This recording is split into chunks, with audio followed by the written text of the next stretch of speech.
이번에 이제 국회의원 선거에 출마하겠다 이렇게 생각을 하시면서 여러 가지 공약들을 준비하셨을 텐데 그때 이제 가장 중심에 뒀던 생각은 어떤 것이었을까? 그걸 먼저 좀 여쭤보고 싶습니다. 키워드는 딱 두 가지입니다. 네. 강릉 시민의 행복, 한 가지는 글로벌 미래 강릉인데, 우리가 글로벌이라면 대부분 그런 용어는 쓰지만 무슨 뜻인지 잘 모르잖아요. 아는 사람도 있지만 중심이라는 얘기입니다. 전 세계의 중심에 강릉이 있겠다라고 하는 얘기. 그래서 글로벌 미래 강릉으로 만들었습니다. 네. 그렇다면 강릉이 글로벌 도시가 되기 위해서 앞으로 갖추어야 할 것들 그런 것들은 어떻게 짚을 수 있을까요? 과거에는 우리 글로벌 도시라 그러면 교통이나 항만이나 이런 것이 잘 발달되어 있었으면 됐는데 우리 앞으로는 이제 디지털 환경이 되잖아요. 디지털 환경에서는 이런 물리적인 인프라보다는 그들이 갖고 있는 쾌적성 또 강릉시가 완전히 열려 있는 것, 청년들이 창의적 인재가 노력할 수 있는 이런 형태가 되지 않으면 글로벌 도시가 될 수 없다. 그래서 두 가지를 겸해야 된다라고 이제 생각되는 겁니다. 그럼 좀 더 세부적인 좀 공약 내용이 있을 것 같은데 세부적인 것들 좀 말씀을 해주시죠. 저희 홍보지가 월요일 날에 나갑니다. 8페이지로 만들어졌는데 그 안에 15개 공약이 예비 홍보지니까 들어있고요. 15개 공약이 발표되고 본 홍보지는 25개가 나가는데 저 세 가지는 어떻게 만들어졌을까 과연. 현재 우리 민선 8기가 강릉시잖아요. 강릉시에는 5개 목표가 있습니다. 5개 목표를 다 훑어봐도 글로벌이라는 단어는 없어요. 왜 없을까? 약간 비슷한 단어는 있지만 그래서 그 5개 목표에다가 제 쌈박한 25개 공약을 엎었습니다. 여러분요, 저는 정책학 박사하고 당문학 박사입니다. 왜 자랑이 아닙니다. 정책이라는 것은 당면한 문제를 의도적으로 해결해야 되기 때문에 돈이 필요한 겁니다. 우리 정책이라는 말 함부로 쓰면 안 되는 게 아니죠. 그리고 미래로 나가기 위해서는 다문화 박사가 반드시 필요합니다. 그래서 우리 사회자의 말씀도 현재와 과거를 아우를 수 있는 것을 두 가지 갖고 있기 때문에 장점이라 생각합니다. 그래서 오늘 5가지를 설명을 할 텐데 아주 재밌게 해서 여러분이 거기 살고 싶다까지까지 경지에 올려놓겠습니다. 우리가 아까 강릉의 아리라고 했잖아요. 강릉 아리 브랜드, 강릉 아리인데 이 강릉 아리가 되려면 전 세계 많은 사람들한테 강릉의 어떤 이야기를 들려줘야 될 것인가 중요하잖아요. 소재가. 그런데 우리가 공약을 만들 때 시에도 마찬가지지만 어떤 국가에서 공약이 떨어지면 우리가 신청하기보다는 도시가 촘촘하게 엮어져야 됩니다. 강릉은 평수가 1,400만 제곱미터이기 때문에 평수를 환산하면 3억평. 그러면 속초는 얼마일까? 딱 10분의 1이 잡은 1,000만 평입니다. 두 개 도시가 똑같이 산과 호수와 바다와 KTX가 들어옵니다. 그러면 작은 도시에 촘촘하게 묶어진 데가 더 효과적일까요? 아니면 10배나 큰 도시가 이렇게 듬성듬성한 데가 좋을까요? 그래서 공약을 만들 때는 하나의 공약 가지고 어떤 갖다가 심어 놓는 것이 아니라 트라이앵글 3개가 붙어 있어야 되는 거예요. 3개가 붙어 있으면 보세요. 여러분 정동을 예를 들면 천연 기념물 해안 당구가 있고요. 그 해안 당구에는 아무도 없잖아요. 비어 있잖아요. 그러면 바다를 상징하는 흰색을 거기다가 뭘 심냐면 삽주라고 하죠. 삽주가 하얀 꽃이 핍니다. 파란 꽃대위에 굉장히 아주 탄탄합니다. 탄탄해가지고 바람이 불어도 부러지지 않습니다. 이걸 만약에 파도를 상에 심고요. 여러분 경주 양남에 가면 주상절리 전망대를 보셨나요? 이 주상절 전망대가 만약에 신곡이나 주문진에 어디 한다 하면 그게 헌화로 그러잖아요. 헌화로는 진달래인지 철쭉인지는 잘 모르겠지만 철쭉 전망대를 하나 만들고 거기에 삭가봉이 하나 있어요. 삭가봉 237m입니다. 걸어가기 좋아요. 삭가봉 식물원을 만든다거나 그 다음에 말탄봉 있잖아요. 말탄봉 363m 있어요. 여기에다가 우리가 얘기하는 해돋이 명소를 만들고 만약에 신곡에 이 바다로 돌아가는 여기 그 호미반도에 가보면 보시잖아요. 벤치마킹 유리바다 유리를 살짝 나가서 바다를 나가서 바다가 보이게끔 만들어놨습니다. 그리고 신곡 항구가 원래는 몽돌 해수욕장이었습니다. 1919년제 자료를 보게 되면 거기 배가 3척이 있어요. 지금 몇 척이 있나요? 한 10척이 있습니다. 이 몽돌 해수욕장은 모래가 아닌 거예요.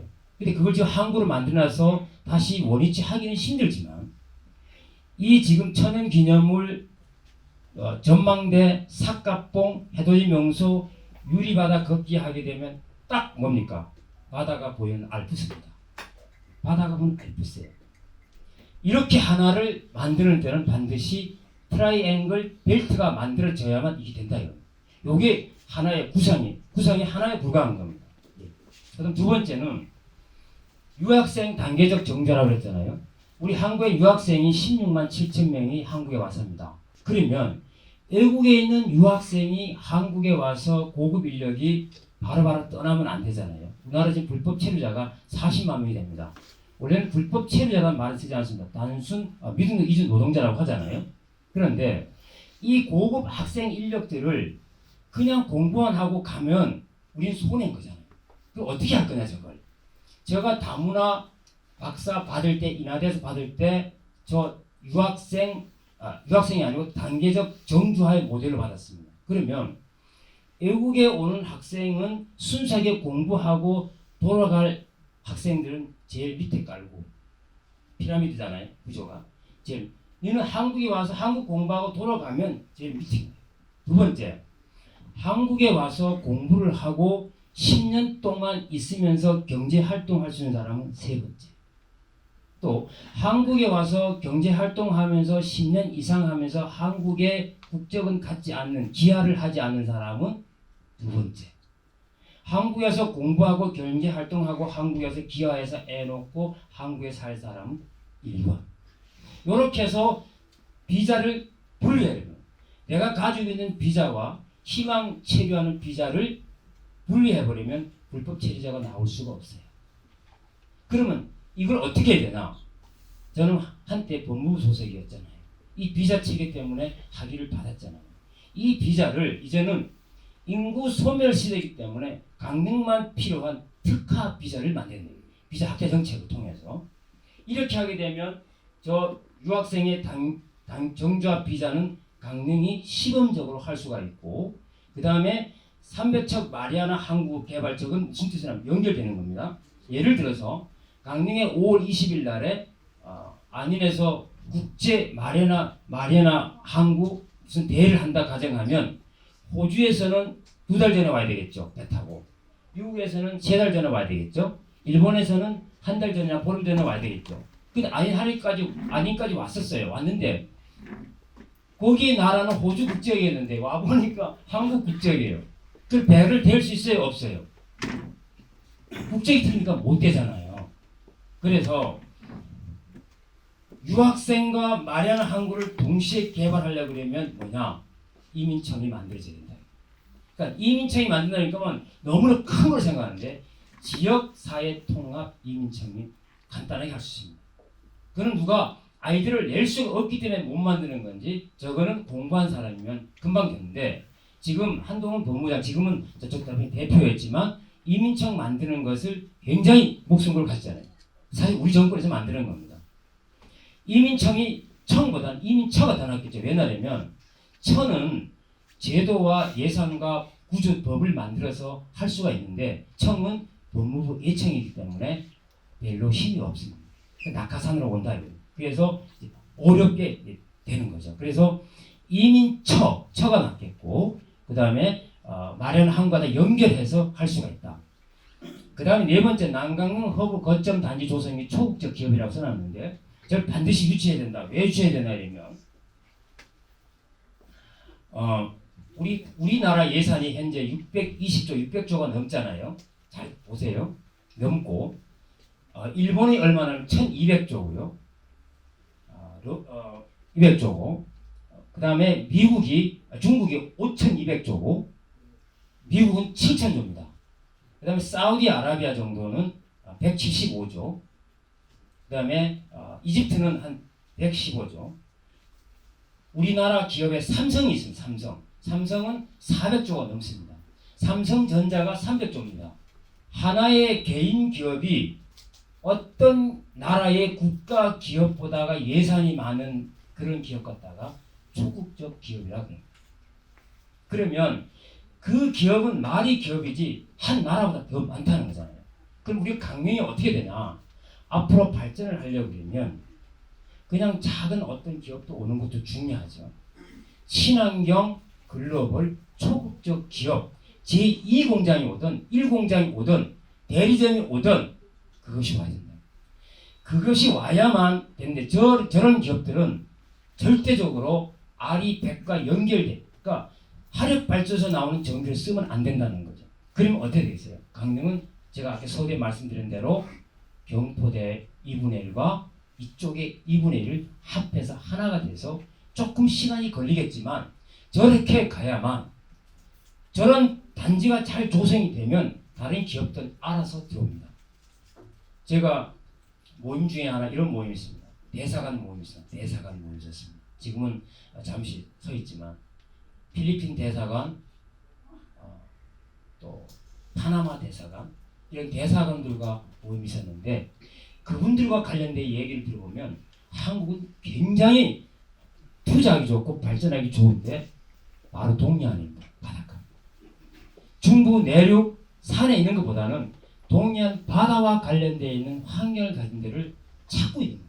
그래서 저는 거기서 힌트를 얻어서 남강릉 허브 거점 단지 조성 여러분 많이 들어서 알겠지만 그건 놔두고 그것 더하기 초국적 기업을 가져와야 되고 그리고 트라이앵글 관광별칭은 어디든지 세계를 엮어서 만들어야 된다라고 하는 거 유학생은 반드시 잡아야 된다라고 하는 거 300척 규모의 마리나 항구 현재 지금 안인에는 45척만 들어갑니다. 너무 작습니다. 그래서 저것과 연결해서 지역 이민청을 만들어 준다면 강릉은 새롭게 한 번 더 거듭나고 아까 같이 2분의 1을 살려서 하나를 만들어서 강릉은 미래 강릉에 확실하게 보장을 받을 수 있다. 그게 5가지의 핵심 요점이고요. 나머지 20가지는 책자를 보시면 잘 나와 있습니다. 네. 핵심 5대 공약을 간결하면서도 일목요연하게 아주 잘 설명해 주셨습니다. 강릉 박사라는 별명 같게 강릉에 대한 여러 비전들을 제시해 주셨는데 이게 실현이 되면 진짜 더 행복하고 풍성한 강릉이 되지 않을까 기대를 하게 됩니다. 자, 우리 이제 예비 후보께서 마무리 말씀 부탁드리겠습니다. 네, 저는 공부와 관련되는 건 오늘만 하고 더 이상 하지는 않으렵니다. 저는 이제 행정학 박사고 다문화 박사입니다. 정말 끊임없이 정책을 연구하고 또 우리 중앙당에도 다문화 관련된 정책 7개를 이미 써서 드렸고요. 강릉이 원래는 지역위원장을 제가 2년 전에 했지만 이제 좀 앞전에는 김우영 위원장님이 하면서 정치의 고향인 은평으로 가셨습니다. 많은 사람들이 배선식은 그동안 뭐 했냐 그렇게 말씀하셨는데 현 위원장이 있었기 때문에 저는 한 발 물러섰던 거고요. 중앙당 정무 당직자였기 때문에 정무 당직자로 그렇게 비슷하게 또뭐 내 월급은 안 받았지만 그렇게 분류되어 있어서 다문화 공약과 관련되는 부분을 지난번에도 했고 이번 3개 만들어서 이제 같이 연구해서 올렸고 또 필요하다라면 저는 많은 다문화가 있습니다. 그러나 중앙당에서 뭐 요청을 안 하니까 뭐 드리지는 못하지만 필요할 때마다 연락이 많이 옵니다. 지역에 따라서 그 연구해서 드리기로 하고요. 자 이렇게 하다 보니까 정말 손이 갈 때가 너무 많아서 놀지도 못하고 쉬지도 못하고 시간을 많이 아끼면서 공부를 많이 했습니다. 정말 초와 분을 쪼개서 이렇게 공부를 했습니다. 제가 만약에 국회의원이 된다라고 하면 제가 가지고 있는 생각 이것을 괴와 달리하지 않습니다. 저는 반드시 이것을 다 쏟아 부을 것이고요. 또 강릉이 원하는 20개 공약도 여러분이 아마 책자를 보시면 알겠지만 솔깃한 공약들이 많이 있습니다. 그런 것은 절대 겹치질 않습니다. 뭐 제가 안 되면 되면 다 하겠지만 써보고 됩니다. 다 드리겠습니다. 다 드릴 겁니다. 이렇게 해서 제가 지금까지 정말 좋은 정치인이 되기 위해서 좋은 정책을 만들고 노력한 것이 헛수고가 되지 않도록 여러분이 좀 도와주시고 저도 최선을 다해서 강릉 발전을 위해서 뛰도록 하고 남은 생애를 강릉에다가 뿌리박겠습니다. 감사합니다.